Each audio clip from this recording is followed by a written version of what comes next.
моя дорогая, я жду и мечтаю, улыбнись, повстречая, был я храбрым в бою. Эх, как бы дожить бы, до свадьбы женить бы и обнять любимую свою.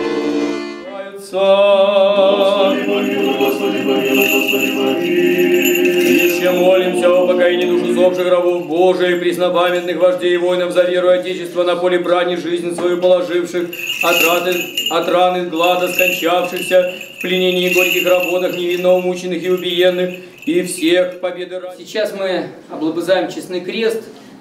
У нас осталось немножко времени, и мы двинемся нашей колонной. Она будет называться «Бессмертный полк». Для этого нам не надо вывешивать отдельный транспарант, для того, чтобы подчеркнуть, да, потому что фотографии наших родных, они будут говорить сами о себе. Пойдем к парку Гуго Чавеса. Название очень давно, что ж.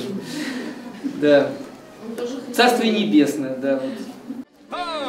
Одержим победу, к тебе я приеду на горячем боевом коне.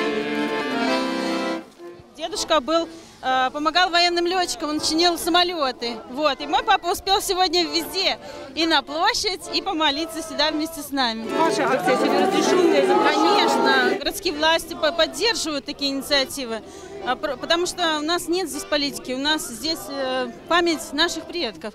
Ну и, естественно, никто не может запретить молитву, потому что мы начали в церкви. А смуглянка, молдаванка, отвечала парню лад, партизанский, молдаванский. Моя мама, маленькая совсем, ей всего было 12 лет, когда война началась. Она была младшим ребенком в семье, а детей было 11. А это ее старший брат Алексей. Он воевал в Польше, закончил войну, получил орден Красной Звезды. Я пришла сюда, потому что я считаю, что мы должны хранить память о наших родных, близких, передавать это нашим детям, потому что пока мы это все помним, знаем, мы народ, мы страна.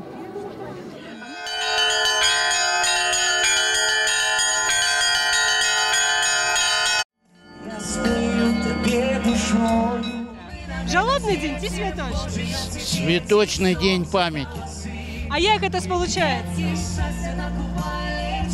Победа – это свято, а память – это память.